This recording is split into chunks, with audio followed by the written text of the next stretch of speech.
Hello दोस्तों, आज हम आपके सामने हाजिर हैं श्री प्रकाश शुक्ला सीरीज की तीसरी स्टोरी लेकर। इसके पहले हमने आपको जो दो कहानियां बताई थी उसमें हमने आपको यह बताया था कि किस तरीके से गोरखपुर का एक 18 साल से भी कम उम्र का लड़का एक हम उम्र लड़के की हत्या करके बैंकॉक चला जाता है पुलिस से बचने के लिए, और फिर जब वहां से लौटता है तो उसके मंसूबों को पर लग चुके थे और ऐसा करने के लिए वो सबसे पहले वीरेंद्र प्रताप शाही पर 1996 में ही एक हमले करता है, लेकिन उस हमले में वो बच जाते हैं। लेकिन जब वो वीरेंद्र प्रताप शाही पर मार्च 1997 में हमला करता है तो वीरेंद्र प्रताप शाही, जिनको कि शेरे पूर्वांचल कहा जाता था, वो बच नहीं पाते और वो मारे जाते हैं लखनऊ में। इसके अलावा श्री प्रकाश शुक्ला हरिशंकर तिवारी को धमकी दे ही रहा था कि वे चिल्लू पार विधानसभा सीट खाली कर दें उसके लिए। साथ ही साथ श्री प्रकाश शुक्ला विवेक शाही की भी हत्या कर चुका था। विवेक शाही जो गोरखपुर के रेलवे टेंडर में एक बहुत अच्छा खासा दबदबा रखता था, वर्चस्व रखता था, और उसे हटा करके श्री प्रकाश शुक्ला का उद्देश्य था कि वो गोरखपुर के रेलवे टेंडर्स पर यानी ठेकों पर कब्जा जमाए, जिससे कि उसको अपने गैंग के विस्तार के लिए रेगुलर इनकम मिल सके। इन घटनाओं को अंजाम देने के बाद पूरे उत्तर प्रदेश में श्री प्रकाश शुक्ला आतंक का पर्याय बन चुका था। कुछ लोग उसे यमराज का दूसरा रूप कहते थे, कुछ लोग उसे यमराज का अवतार ही कहते थे। वो जिस किसी को भी फोन करके कहता था भोजपुरी में कि हम फोन करत नहीं, कहते हैं कि सुनने वाले का दिमाग चकरा जाता था और उसका दिमाग सुन्न पड़ जाता था।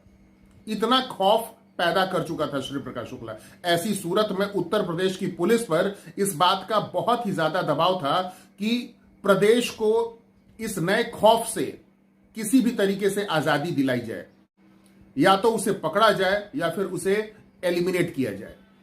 और ज्यादा इंतजार नहीं करना पड़ा, यह मौका मिला सितंबर 1997 में। दोस्तों, सितंबर 1997 में श्री प्रकाश शुक्ला गैंग और पुलिस के बीच पहला एनकाउंटर होता है। कहते हैं कि उत्तर प्रदेश पुलिस और श्री प्रकाश शुक्ला के गैंग के बीच सिर्फ 2 ही एनकाउंटर्स हुए थे। पहले एनकाउंटर में वो बच गया, जबकि दूसरे एनकाउंटर में वो मारा गया। तो हम आपको आज कहानी सुनाने जा रहे हैं श्री प्रकाश शुक्ला और उत्तर प्रदेश पुलिस के बीच हुए पहले एनकाउंटर की कहानी।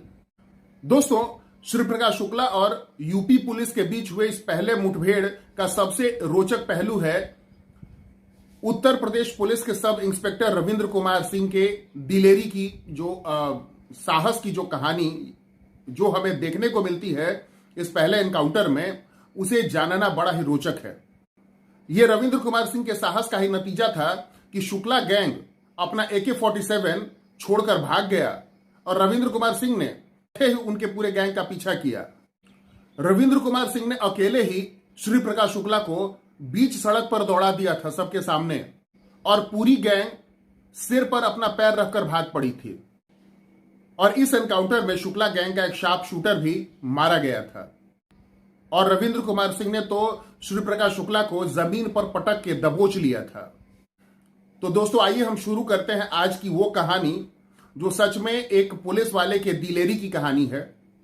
लेकिन दोस्तों, इस कहानी को शुरू करने से पहले मेरा आपसे यह विनम्र निवेदन है कि प्लीज आप हमारे इस वीडियो को लाइक करें और साथ ही साथ हमारे चैनल को सब्सक्राइब करें, और अगर आपका कोई सुझाव हो तो कमेंट बॉक्स में जरूर लिखें।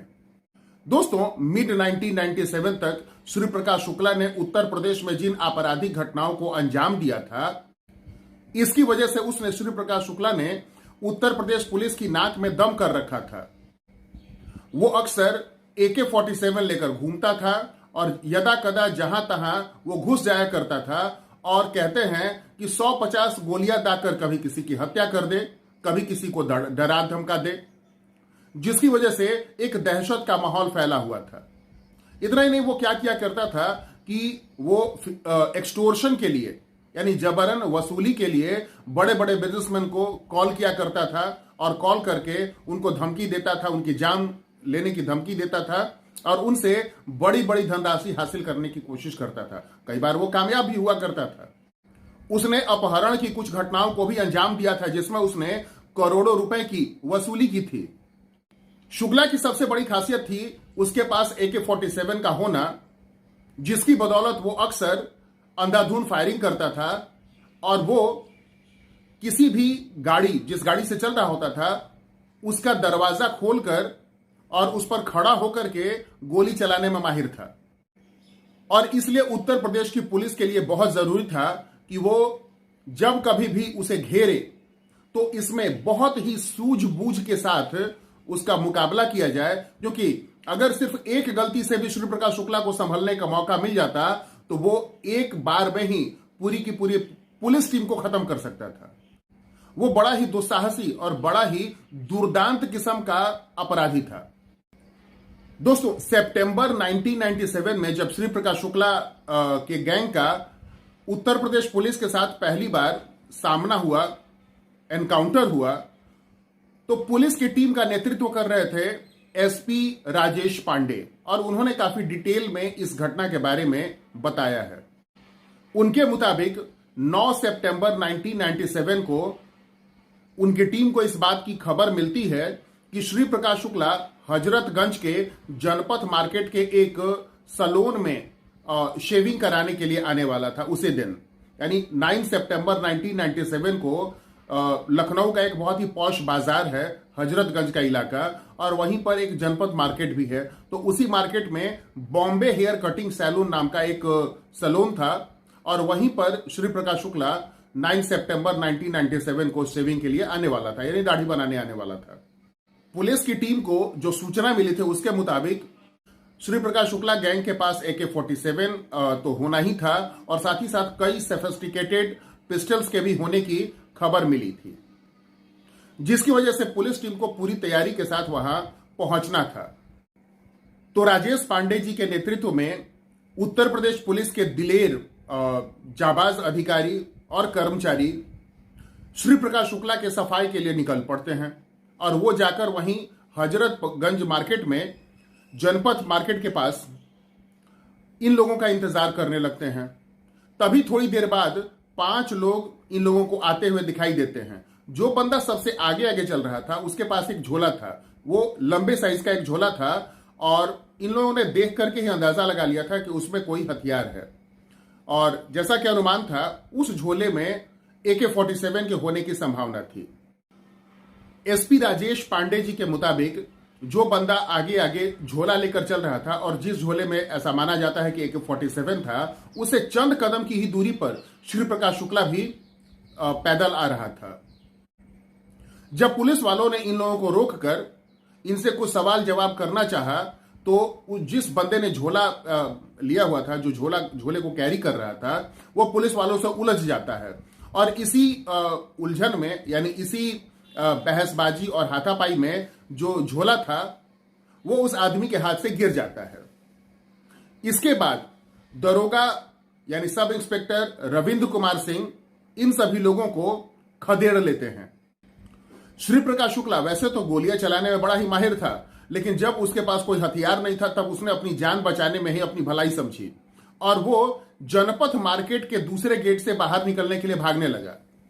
रविंद्र कुमार सिंह जी ने उसका पीछा किया, सब इंस्पेक्टर रविंद्र कुमार सिंह ने उसका पीछा किया और दूसरे गेट पर पहुंचने के पहले ही उन्होंने श्री प्रकाश शुक्ला को पकड़कर पटक दिया। जैसा कि बताया जाता है कि श्री प्रकाश शुक्ला भी एक बहुत ही मजबूत कद काठी वाला और बहुत बढ़िया बिल्ड वाला, उसका जो शरीर था बहुत ही मजबूत था, तो उस किस्म का वो बंदा था। कहते हैं कि बचपन से उसे बहुत ही ज्यादा मात्रा में दूध पीने का शौक था, यानी वो एक दिन में 6 से 7 लीटर दूध पी जाता था और काफी सारी मात्रा में जूस भी पी जाया करता था। इसकी वजह से उसका शरीर काफी गठीला और मजबूत था। वो एक्सरसाइज भी करता था। वो अपने जमाने का एक पहलवान भी रह चुका था। स्कूल के दिनों में या जब अभी वो धीरे धीरे जवान हो रहा था उस समय वो एक बहुत अच्छा पहलवान था और उसका मुकाबला करने की हिम्मत बहुत कम लोगों में होती थी।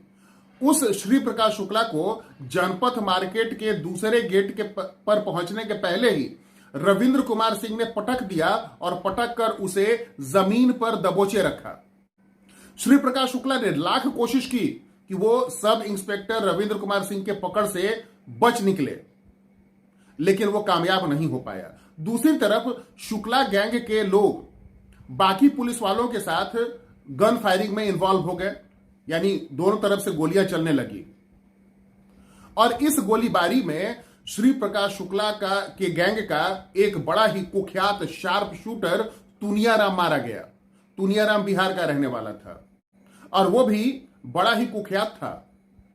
तुनियाराम के मारे जाने के बाद श्री प्रकाश शुक्ला के गैंग के बाकी लोगों के भी पैर उखड़ गए और वे सभी लोग भी पुलिस के साथ हो रहे एनकाउंटर को छोड़कर और जनपथ मार्केट के पिछले गेट की ओर भागे।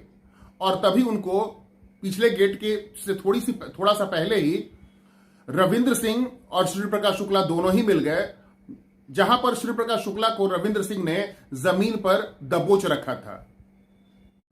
शुक्ला गैंग के लोगों ने रविंद्र सिंह की सर्विस रिवॉल्वर उनसे छीन ली और कहते हैं कि उन्हीं के रिवॉल्वर से यानी सर्विस गन से ही रविंद्र सिंह के सिर में तकरीबन 6 गोलियां मारी गईं।